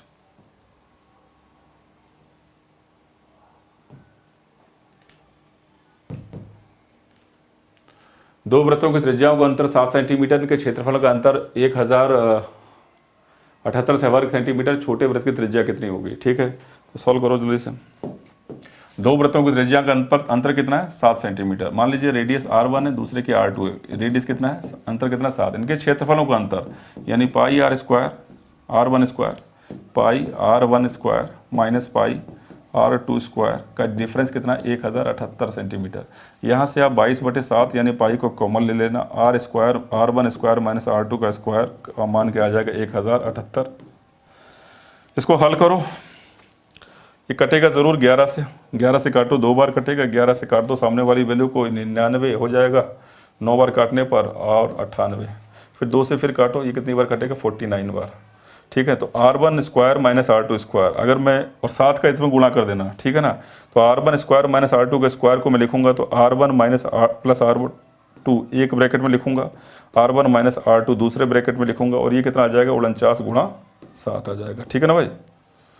गुणा मत करो पूरा, ऐसा मत है 7 का गुणा करके रख दो, फिर फालतू में काटोगे उसको, यहीं छोड़ दिया करो। 49 गुणा 7। अच्छा, R1 माइनस R2 का मान कितना है 7। R1 माइनस R2 की जगह पे, इसकी जगह पे मैं 7 डाल दूंगा, तो ये मेरे पास क्या आ जाएगा R1 प्लस R2 इंटू 7 की जो वैल्यू है वो क्या है 7 गुणा 49। मैंने कहा ना काटो मत, ऐसे सामने दिखेगा वो कि 49 7 का गुणा करके लिख देते कहीं, ठीक है। तो R1 प्लस R2 का मान कितना आ जाएगा भाई साहब, तो आ गया 49। R1 माइनस R2 का मान कितना है, आपसे वो दिया गया 7, ठीक है। आपके क्या चाहिए, छोटी रेडियस, यानी R2 का मान आपसे पूछा गया है, छोटे वृत्त की त्रिज्या चाहिए, यानी R2 पूछा गया है। जब आपको इस तरह इसका इक्वेशन दी जाती है और आपसे R1 प्लस R2 बराबर दिया गया, R1 माइनस R2 दिया गया, अगर आपको R1 पूछा जाता तो इन दोनों के जोड़ का आप आधा करते, लेकिन अगर आप R2 पूछा गया यानी सेकंड वेरिएबल पूछा गया तो इन दोनों के अंतर का आधा कर देना। 49 में से 7 जाएगा तो कितना हो जाएगा 42, और 42 का आधा क्या हो जाएगा 21, है ना भाई, 21, ठीक है। चलो नोट कर लो उसको जल्दी से।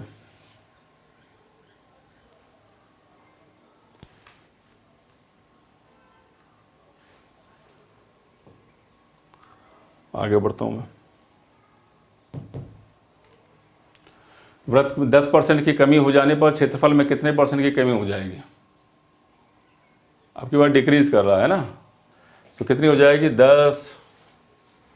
10% की कमी, तो -10 -10 माइनस माइनस प्लस 10 गुणा 10 बटे में 100, 0 से 0 काट दो, ये माइनस का 20 हो जाएगा और माइनस प्लस का 1 हो जाएगा, है ना। तो माइनस का 19%। नेगेटिव आने की वजह से ही हो रही है कमी, ठीक है ना।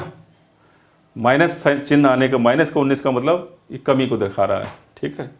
x plus y plus x y upon 100 लगाया, जहाँ वृद्धि है उसकी जगह प्लस लिखते हैं, जहाँ माइनस कमी है उसकी जगह माइनस लिखते हैं। माइनस का 10 फिर माइनस का 10, ये माइनस का 10 और माइनस का 10 का गुणा जो है वो प्लस में आ जाता है, इस वजह से ये प्लस हो जाता है। चलो आगे बढ़ो। चलिए नेक्स्ट क्वेश्चन देखिए इसको। एक गाड़ी के पहिए की त्रिज्या 7 सेंटीमीटर है, ये पहिया 5 सेकंड में 10 चक्कर लगाता है। तो ये पहिया जो है जिसकी त्रिज्या 70 सेंटीमीटर है, एक चक्कर में कितनी दूरी तय करता है, तो 2 गुणा 22/7 गुणा 70, एक चक्कर में इतनी दूरी तय करता है, 10 चक्कर ये लगाता है, ये पूरी दूरी तय होगी 5 सेकंड के अंतर। लेकिन ये दूरी हो गई बटे में सेकंड है, दूरी यानी जो आपके पास जो डिस्टेंस है वो किस में है सेंटीमीटर में, हो समय किस में है सेकंड में। तो अगर मैं इसकी चाल की बात करूंगा, जो स्पीड मेरे पास निकल के आएगी, तो स्पीड ही तो निकल के आएगी भाई, दूरी बटे चाल करूंगा, दूरी बटे समय करूंगा, तो ठीक है ना, ठीक है ना। तो मैं ये देख रहा हूँ कि ये सेकंड सेंटीमीटर में है सेकंड में, अगर मैं इसको काट पीट कर सॉल्व करूंगा तो मेरे पास जो स्पीड आएगी, जो चाल आएगी वो सेंटीमीटर पर सेकंड में आएगी, लेकिन मुझसे पूछा गया किलोमीटर प्रति घंटा में बताना। चारों ऑप्शन आप देखिए, ठीक है। आपको क्या करना चाहिए, सेंटीमीटर को जब आप मीटर में कन्वर्ट करते हो तो 100 से डिवाइड लगाते हो, हर मीटर को किलोमीटर में कन्वर्ट करते हो तो फिर आप 1000 से डिवाइड लगा देते हो। तो ये सेंटीमीटर कन्वर्ट हो गया साहब मीटर में, किलोमीटर में सॉरी। अगर आप 5 सेकंड को मिनट में पहले कन्वर्ट करोगे तो 60 से डिवाइड लगाओगे, मिनट को भी घंटे में कन्वर्ट करोगे तो फिर आप 60 से और गुणा करोगे, क्योंकि एक घंटे में 60 मिनट होते हैं, ये पता है ना आपको। 1 किलोमीटर बराबर 1000 मीटर, 1 मीटर बराबर 100 सेंटीमीटर। अगर मैं सेंटीमीटर से किलोमीटर में जाना चाहता हूं तो पहले मैं 100 से डिवाइड लगाऊंगा तो ये मीटर में आ जाएगा, फिर 1000 से डिवाइड लगाऊंगा तो फिर किलोमीटर में आ जाएगा। तो सेंटीमीटर को किलोमीटर में बदलने के लिए मैंने 100 गुणा 1000 किया। उसी प्रकार 1 घंटे में होते हैं 60 मिनट और 1 मिनट में होते हैं 60 सेकंड। अगर मैं सेकंड को मिनट में बदलूंगा तो 60 से डिवाइड लगाऊंगा, और उसी प्रकार जब मैं मिनट को फिर से घंटे में बदलूंगा तो फिर 60 से एक बार फिर से डिवाइड लगाऊंगा। इस वजह से सेकंड को मैं घंटे में कन्वर्ट करने के लिए 60 गुणा 60 अर्थात 3600 से भाग लगाता हूँ। बस ये आपके पास कैलकुलेशन है, इसको आपको सॉल्व कर लीजिए और बताइए क्या आप कुछ बन के आ रहा है। तो 5 से इसको 10 को काटो 2 बार, 7 से 7 काट दो, 0 से एक ज़ीरो काट दो, ये 2 ज़ीरो से ये 2 ज़ीरो उड़ा दो, 6 गुणा 6 36 ऊपर चला जाएगा, जो कुछ आएगा आप देखो कितना बन रहा है, ये तो 44 हो गया, और 6 गुणा 6 36 ऊपर पहुंच जाएगा, और बटे में कितना है 100, जो आएगा कैलकुलेट होगी, ये आपका आंसर है। आप पूरा गुणा मत करें, आप केवल आखिरी का डिजिट देखें, 4 गुणा 44 गुणा 2 भी तो था ना भाई, 88 हो गया ये।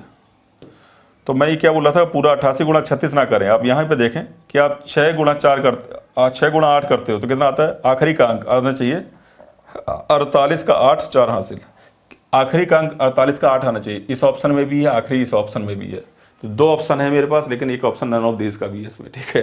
अब 2 पे तो बात बनेगी नहीं, तो मैं लास्ट 2 डिजिट का कॉन्सेप्ट लगाता हूँ। लास्ट 2 डिजिट भी मैंने आपको सिखाया हुआ है पूरा। लास्ट 2 डिजिट जैसे मुझे 88 गुणा क्या करना था 36, इसका मुझे आखिरी के 2 अंक देखने हैं, तो मुझे क्या करना है 8 गुणा 6 करूँगा, कितना आ जाएगा 48 का 8 4 हासिल, फिर इन दोनों के पास का गुणा 24 और दूर दूर का गुणा 48, 24 और 48 का हो गया 72 और 4 के हो गए 76, ठीक है।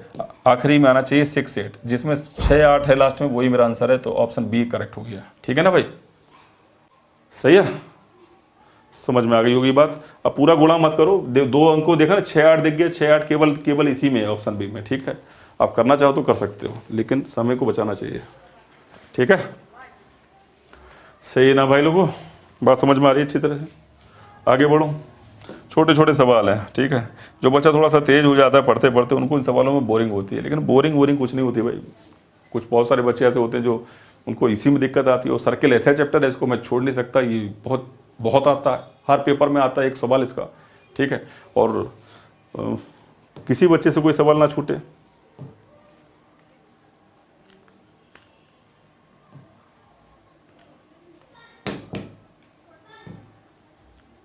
चलिए, 12 सेंटीमीटर त्रिज्या वाले एक वृत्त में एक वृत्तखंड द्वारा एक केंद्र बनाया गया, 72 डिग्री है। आप इसको कर सकते हो कि क्षेत्रफल निकालना है। अब तो मुझे लगता है इस प्रकार के सवाल तो कर ही दोगे, मुझे इसमें तो बताने की ज़रूरत नहीं होनी चाहिए, लेकिन फिर भी अब मैं वो सवाल उठाऊंगा जो आपको मुझे लगता है दिक्कत होगी। 42 डिग्री का एंगल है, और आपसे पूछा गया वृत्तखंड का क्षेत्रफल, एरिया ऑफ द सेक्टर बताना है, ठीक है। एक्चुअल में वृत्तखंड यहाँ पे सही शब्द नहीं, यहाँ पे होना चाहिए त्रिज्यखंड। वृत्तखंड का मतलब होता है कि आपको ये एरिया पूछ रहा है, ये वाला, ठीक है, नीचे वाला, ठीक है, त्रिज्यखंड, क्योंकि ये सेक्टर लिखा हुआ है, सेक्टर का मतलब त्रिज्यखंड होता है, ठीक है। वृत्तखंड का मतलब होता है सेगमेंट, सही वर्ड ये है, लेकिन ऐसे सवाल पेपर में भी मिसप्रिंट होके आते हैं, ठीक है, और इसका हम कुछ कर नहीं सकते, ठीक है, क्योंकि पेपर वाले भी यही बोलते हैं कि इंग्लिश का जो क्वेश्चन है वो वैलिड होता है, ठीक है। ठीक, मेरी बात आप समझ पा रहे हो? सॉल्व कर दो, इसमें कुछ भी नहीं है। पाई आर स्क्वायर थीटा अपॉन 360 लगा दो इसके अंदर, तो पाई आर स्क्वायर थीटा कितना हो जाएगा, पाई की जगह हो जाएगा 22/7, आर स्क्वायर कितना हो जाएगा 12 गुणा 12, ठीक है, और कितना हो जाएगा पाई आर स्क्वायर थीटा कितना है 42 बटे क्या हो जाएगा 360, और इसको आप सॉल्व कर दो और बताओ कितना आंसर आ रहा है, ठीक है, हल कर देना इसको। चलिए नेक्स्ट क्वेश्चन देखिए इसको। 5 सेंटीमीटर त्रिज्या वाले 3 पॉइंट वाले वृत्त में 3.5 सेंटीमीटर लंबी चाप द्वारा वृत्त बनाए गए वृत्तखंड का क्षेत्रफल क्या है। फिर ये वही वृत्तखंड, त्रिज्यखंड लिख लो इसको, त्रिज्यखंड, एरिया ऑफ सेक्टर,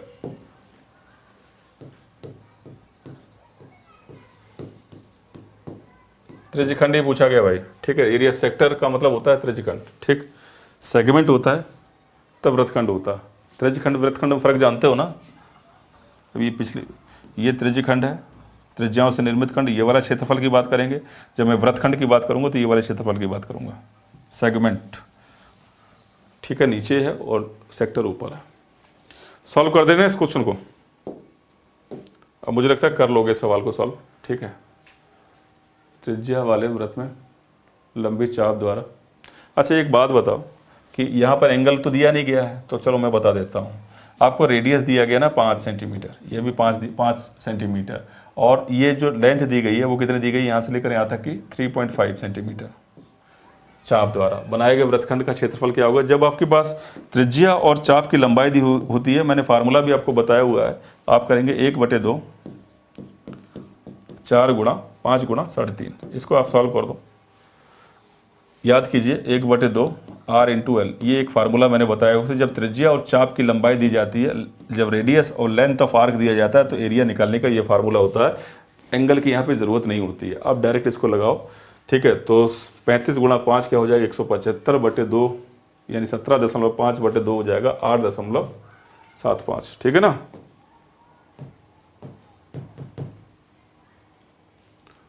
दस सेंटीमीटर व्यास वाले एक वृत्त 8 सेंटीमीटर लंबी समांतर जीवाओं के बीच की दूरी क्या होगी। ऐसे सवाल मैंने आपको समझाए हुए हैं, ज्योमेट्रिकल प्रॉपर्टी में भी खूब समझाए हुए हैं। अब इन सवालों को तो आप मुझे लगता है कर सकते हो, ठीक है।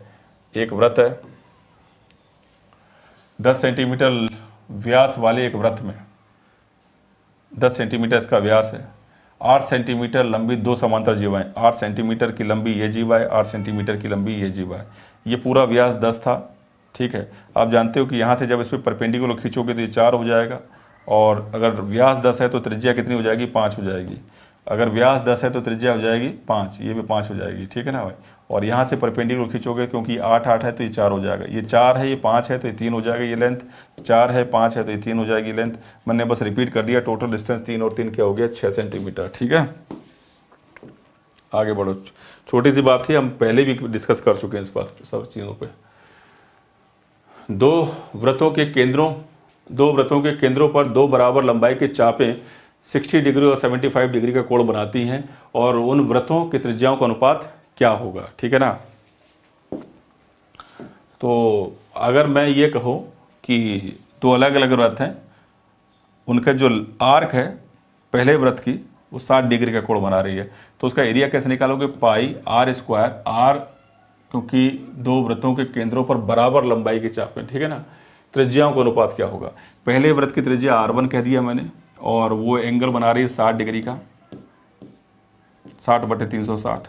ये एरिया आएगा पहले सेक्टर का, ठीक है ना, और दूसरे सेक्टर का एरिया जिसकी त्रिज्या R2 है, उसका एरिया क्या आ जाएगा, 75/360 आ जाएगा। अब आप जब इसको देख रहे हो ना, पाई R² भी है, पाई से तो पाई कट गया, 360 से 360 कट गया, R1/R2 का जो स्क्वायर आ गया, आप देखो कितना आ गया, 75 क्या आ जाएगा, 60। जब आप इसको काटोगे 15 से काट दो, 5 क्या आ जाएगा, 4 आ जाएगा, ठीक है। स्क्वायर है, ये स्क्वायर हटाओगे तो सामने रूट आ जाएगा, तो R1/R2 का मान क्या आ जाएगा, 5 क्योंकि वर्गमूल 5 देखो जब यहाँ से स्क्वायर हटाऊंगा तो यहाँ रूट आएगा, तो रूट 5 का मतलब क्या हो जाएगा, 5 का रूट क्या हो जाएगा, रूट 5, और 4 का रूट क्या हो जाएगा, 2। तो आंसर क्या हो जाएगा, रूट 5/2। तो रूट 5/2, ये इसका सवाल का जवाब हो गया। अब इस सवाल को अगर आपको आगे से कभी सॉल्व करना है, जहाँ पे 2 डिग्री दी गई हैं, चाप जो हैं वो सेंटर पे जो एंगल बनाती हैं, अगर आप उसको पर्टिकुलरली उसका एरिया का रेडियस रेशियो निकालना चाहते हो, तो आपको आगे से ये करना है, 75/60 लगा देना सीधे, जो भी आएगा उसका स्क्वायर रूट कर देना। इतना सा काम आगे से करना है ऐसे सवालों में, ठीक है।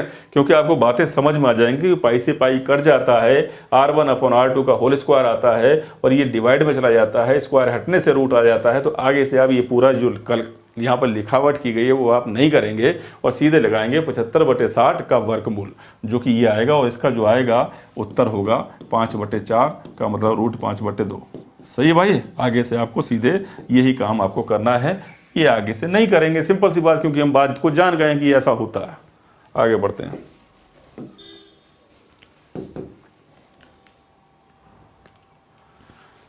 दो संकेंद्रीय वृत्त परिधि आंतरिक रिंग का क्षेत्रफल क्या होगा, ये सवाल आप करेंगे मुझे लगता है। इसको मैं बता देता हूँ 218 को। ये 40 मीटर में एक वृत्ताकार पथ पर 8 बार चक्कर लगाता है, 40 मिनट में 8 बार चक्कर लगाता है ए। यदि वृत्त का व्यास वास्तविक व्यास का 10 गुना कर दिया जाए, यानी डायमीटर ऑफ द जो सर्किल है increase by 10 time of the original diameter, तो ए द्वारा वृत्ताकार पथ पर एक चक्कर लगाने में समय कितना लगेगा, उस समय ज्ञात करो जबकि चाल समान हो, ठीक है ना। तो इस सवाल में जो बोला गया 40 मिनट में A can go around a circular path 8 time in 40 minutes, let the radius of the circular path be r।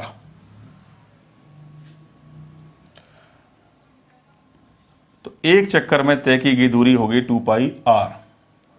8 चक्कर में तय की गई दूरी ये हो जाएगी, distance covered in 8 minute by ए,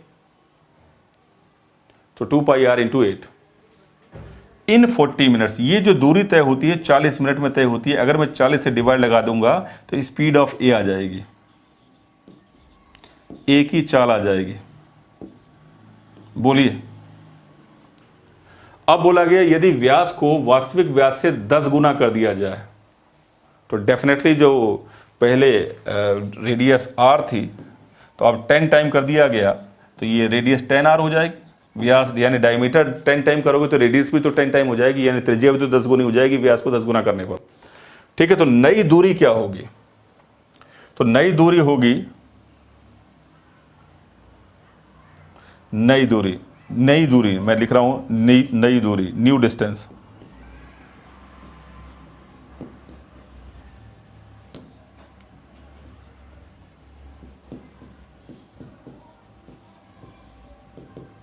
नया दूरी जो हो जाएगी वो क्या हो जाएगी? 2 पाई आर की जगह लिख दिया मैंने 10 आर।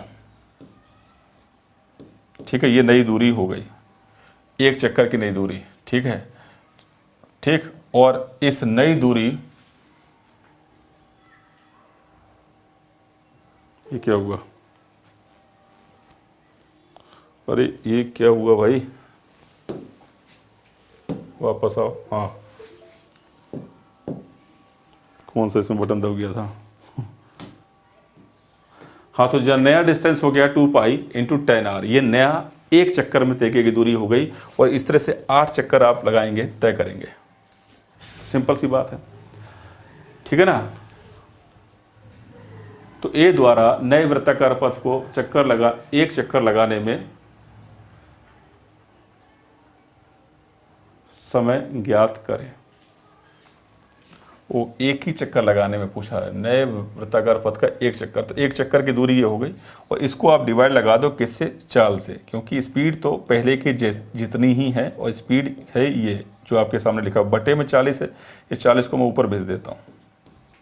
आप इसको जब सॉल्व करोगे 2 पाई से 2 पाई कट जाएगा, आर से आर कट जाएगा, ये कटेगा 5 बार, और 5 गुणा 10 करने पर क्या आ गया? 50 मिनट। ठीक है ना भाई? तो मैंने डायरेक्ट इसमें क्या निकाल दिया? समय। नया डिस्टेंस आएगा 2 पाई इंटू 10 आर, ये नया डिस्टेंस है। नए डिस्टेंस को ओरिजिनल स्पीड, ये स्पीड से जब मैं डिवाइड लगाऊंगा, जब पूरी स्पीड से जब डिवाइड लगाऊंगा तो मेरे पास टाइम आएगा। तो मैं अब न्यू डिस्टेंस तो मैंने आपको समझा दिया था, 2 पाई इंटू 10 आर है, तो टाइम कितना हो जाएगा? तो आपके सामने आ जाएगा ये 50 मिनट। सही है? ठीक है ना भाई? चलें आगे बढ़ें।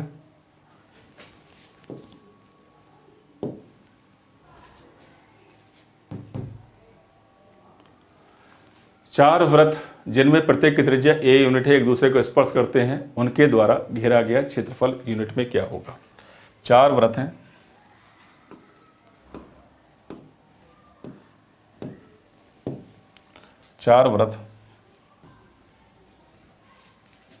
एक दूसरे को ये स्पर्श करते हैं। ठीक, जिनकी त्रिज्या a यूनिट है, ए इसका रेडियस है, whose radius is a unit. तो ए इसकी भी रेडियस ए है, तो ये भी रेडियस ए है, ये भी ए होगी, ये भी ए होगी, तो ए और ए। अब आपसे बोला गया उनके द्वारा घेरा गया क्षेत्रफल, ये आपको ये वाला एरिया आपसे पूछा गया, ये एरिया क्या होगा? आप स्क्वायर के क्षेत्रफल में से माइनस कर दो। स्क्वायर का एरिया क्या है? तो स्क्वायर का एरिया आ जाएगा 2a का स्क्वायर, क्योंकि साइड का स्क्वायर का एरिया आ गया, क्योंकि पूरी स्क्वायर की साइड क्या बन गई? वर्ग की भुजा बन गई 2a। तो 2a का स्क्वायर करूंगा तो पूरे स्क्वायर का एरिया आ जाएगा। उस स्क्वायर के एरिया में से मुझे इसमें से सब्ट्रैक्ट करना कुछ पार्ट, और वो पार्ट कौन सा? स्क्वायर 90 डिग्री का एंगल बनाता है, ये एक पूरा सेक्टर बन गया। इस सेक्टर का एरिया कितना हो जाएगा? देखो ये एक चतुर्थांश है, ठीक है ना? इस तरह से कितने चतुर्थांश हैं? 1 2 3 4, ठीक है? 4 चतुर्थांश यानी 4 क्वाड्रेंट हैं। 4 क्वाड्रेंट्स आर देयर। अगर 4 क्वाड्रेंट्स को मिला दूंगा तो एक बन जाएगा सर्किल। यानी अगर मैं समझ रहे बात को, एक वृत्त बन जाएगा, एक सर्किल बन जाएगा चारों, क्योंकि ये चारों क्षेत्रफल को जोड़ के मुझे एक वर्ग में से निकाल के अलग कर दूंगा तो मेरे पास इसका एरिया आ जाएगा। ठीक है, तो मुझे एक सर्किल का एरिया, या मैं एक सेक्टर के एरिया से आपको समझाता हूं, जो कि हो जाएगा पाई r स्क्वायर यानी a का स्क्वायर। ठीक है, इंटू थीटा 90 अपॉन 360 किया मैंने। और ऐसे कितने सर्किल हैं, कितने क्वाड्रेंट हैं, आपने कहा 4 पार्ट हैं, 1 2 3 4। अब आप देखोगे ये 4 बार कट जाएगा, 4 से 4 कट जाएगा, और वही मैं बता रहा था जब 4 क्वाड्रेंट मिल जाते हैं तो एक सर्किल ही बन जाता है, तो आप सीधे एक सर्किल का एरिया को घटा सकते थे। ठीक, अब बात आपको समझ में आ गई। इसमें से ए स्क्वायर कॉमन ले लेना, 2 का स्क्वायर 4 हो जाएगा, पाई का मतलब 22/7 हो जाएगा। इसको आप हल करो तो ए स्क्वायर हो जाएगा, 28 में से 22 जाएगा तो क्या हो जाएगा 6/7। तो ए स्क्वायर 6/7 कहाँ गया, ये इसका आंसर हो गया।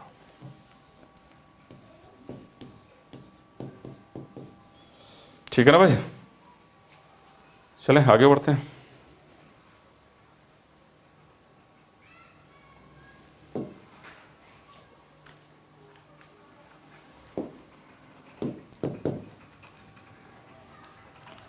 सॉल्व कर, उसको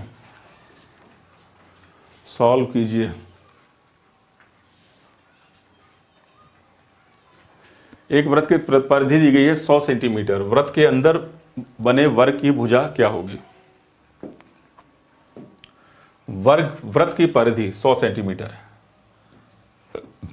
ये पूरा दिया गया 100, यानी 2πr का वैल्यू कितनी दी गई है 100 सेंटीमीटर। r का मान क्या हो जाएगा 50/22, ठीक है ना। r वृत्त के अंदर बनने वाले वृत्त के अंदर बनने वाले वर्ग की भुजा क्या होगी। वृत्त के अंदर जब आप एक वर्ग बनाओगे, ठीक है, तो इसकी जो भुजा रहेगी, पहले तो आप पूरा डायमीटर निकालो, ये इसका r है, वृत्त की त्रिज्या है, ठीक है ना। तो r और r क्या हो जाएगा, ये 2r हो जाएगा। और ये क्या हो जाएगा वर्ग का विकर्ण, वर्ग का विकर्ण क्या होता है √2a, √2a का मान क्या हो जाएगा 2r, ठीक है।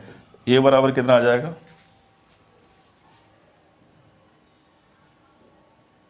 या मैं एक काम करूँ इसी का दुगुना कर दूं।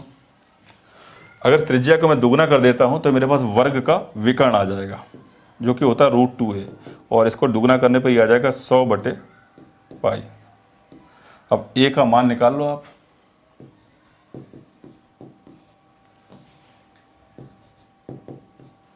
(100/11 गुणा √2), इसको 50 गुणा 2 लिख सकता हूं, 50 गुणा 2, 1 √2 से ये वाला 1 √2 कट जाएगा,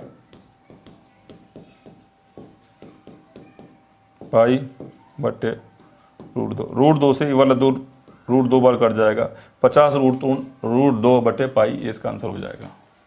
ठीक है, ठीक है ना भाई। ये छोटे सवाल हैं सर्किल के, लेकिन अच्छी तरह से होने चाहिए तभी बात बनेगी। ठीक है ना भाई, बहुत तेजी से काम, जैसे मैं स्टेप चला रहा हूँ आप आगे से जब समझ जाएंगे तो स्टेप कटिंग करेंगे आप खुद ही। ठीक है, किसी वृत्ताकार पार के चारों ओर एक समान चौड़ाई का एक रास्ता बना हुआ, वृत्ताकार पथ के आंतरिक व बाह्य परिधि का अंतर दिया गया 132, पथ की चौड़ाई ज्ञात करें।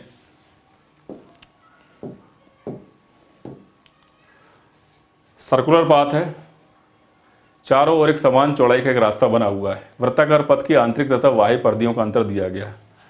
मान लो कि जैसे एक सर्किल ये है और दूसरा सर्किल ये है, R1 और R2, ये इसको R1 कहते हैं, इसको R2 कहते हैं, छोटे वाले को, बड़े वाले को R1 कहते हैं।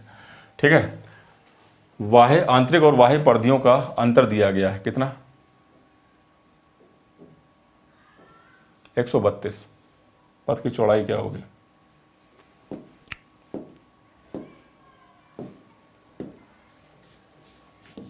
R1 माइनस R2 का मान दिया गया है 132। ठीक है,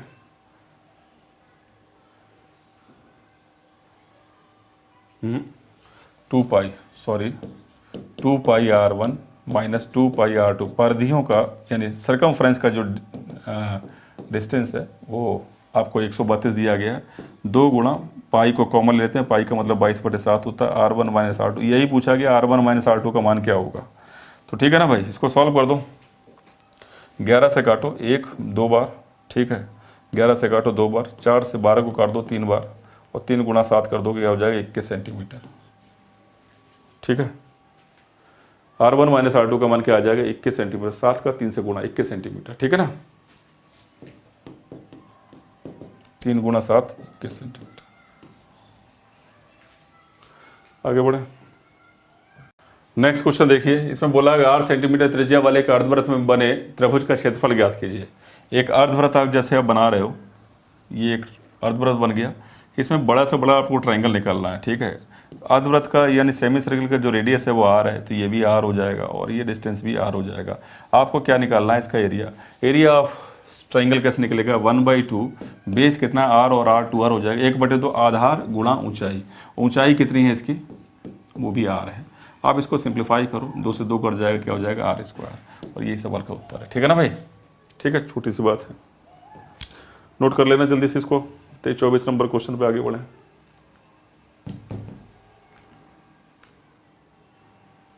हाँ, किसी वृत्त का क्षेत्रफल जिसकी त्रिज्या 6 सेंटीमीटर है, 2 संकेंद्रीय वृत्तों द्वारा 3 भागों में बांट दिया, ज्ञात करें। 3 वृत्त हैं आपकी बार, 1 2 3। त्रिज्या कितनी है, किसी वृत्त का क्षेत्रफल जिसकी त्रिज्या 6 सेंटीमीटर है, रेडियस टोटल कितनी है 6 सेंटीमीटर, ठीक है भाई। और ये तीनों जो है कोसेंट्रिक सर्कल है, कोसेंट्रिक मतलब संकेंद्रीय, एक ही केंद्र वाले 3 सर्कल है, ठीक है। 3 भागों में बांट दिया जाता है, ये थोड़ा सा गलत स्टेटमेंट है, एक्चुअल में होना चाहिए। इंग्लिश में से लिखा है कि ट्राइसेक्टेड बाय 2 कोसेंट्रिक। ट्राइसेक्टेड का मतलब होता है 3 बराबर भाग, ठीक है। 3 बराबर भागों में बांट देना चाहिए, बराबर यहाँ पे होना चाहिए, नहीं है तो भी इसका सेंस यही होगा, ठीक है। इसके अलावा ये बनेगा नहीं सवाल, ठीक है। अब आप एक बड़े सर्कल का जो एरिया होता है उसको आप निकालो, वो कैसे निकलेगा, पाई इंटू 6 का स्क्वायर, बड़े वाले सर्कल का एरिया आ गया। इसका अगर मैं तिहाई भाग कर देता हूं तो मेरे पास, क्योंकि अंदर वाले वृत्त का क्षेत्रफल आएगा, क्योंकि तीनों सर्कल का एरिया जो है वो ट्राइसेक्ट हुआ है, 3 बराबर भागों में विभाजित हुआ है। तो अगर मैं इसका 3 से डिवाइड लगा देता हूं तो अंदर वाले वृत्त का क्षेत्रफल आ जाएगा, और अंदर वाले वृत्त की त्रिज्या ही पूछी गई थी, तो मान लीजिए कि वो त्रिज्या है स्मॉल r², ठीक है ना। आप इसको सिंप्लीफाई कर दीजिए, ये एरिया इस एरिया बराबर है, पाई से पाई कट गया, ये कितना आ जाएगा, r बराबर 36/3 का मतलब 12, और वर्गमूल 12 का मतलब हो जाएगा, 12 को क्या लिखूंगा मैं, 4 गुणा 3, 4 को रूट से बाहर लिखूंगा तो √3, ये इसका क्या हो जाएगा रेडियस, ठीक है ना भाई। छोटे वृत्त की त्रिज्या को मैंने स्मॉल r मान लिया है, छोटा r। सही है, बात समझ में आ रही है कि नहीं। आगे बढ़ते हैं।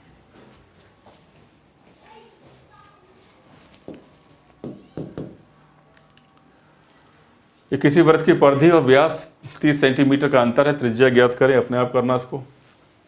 किसी वृत्त की परिधि एक चाप द्वारा परिधि 11 सेंटीमीटर है, जैसे आपसे कहा कि रेडियस जो है वो 11 सेंटीमीटर है, रेडियस 44 का चौथाई गुना हो रही है, तो जो सरकमफरेंस चौथाई 4th पार्ट हो रही है, तो रेडियस भी 7 का 4th पार्ट हो जाएगी, अगर आपको ये पता है तो, ठीक है। तो रेडियस आपके पास आ गई, रेडियस आने के बाद 60 डिग्री का कोण बनाती है, त्रिज्यखंड का क्षेत्रफल ज्ञात करें। कर लो भाई इस सवाल को। मैं क्या बोल रहा था अभी कि सरकमफ्रेंस जो है वो 2πr है, इसका मान दिया गया 11, यहाँ से r निकाल लो आप, ठीक है ना भाई। 11 से काटो, कितनी बार कटेगा, 2 बार। r बराबर क्या आ जाएगा, 7/4। मैं यही बोल रहा था कि सरकमफ्रेंस अगर चौथाई है, आपसे मैंने वही रेशियो बताया, 7, 44 और 154 वाला, 154 वाला। 44 की वैल्यू अगर 11 है तो 44 1/4 पार्ट हो रहा है, तो 7 भी 1/4 पार्ट होगा, यानी रेडियस भी कितनी हो जाएगी, 60/4 हो जाएगी। इस बात को आप तुरंत ये इसको देख के समझ सकते थे, लेकिन मैंने पूरा यहाँ पे दिखा दिया, ऐसा होगा, ठीक है। रेडियस आ गई। अब आपसे पूछा गया कि एक चाप केंद्र पर 60 डिग्री का कोण बनाता है, और आपसे पूछा गया रेडियस है, एंगल दिया गया है, सेक्टर का एरिया बताओ कितना होगा, अपने आप करना है सवाल को।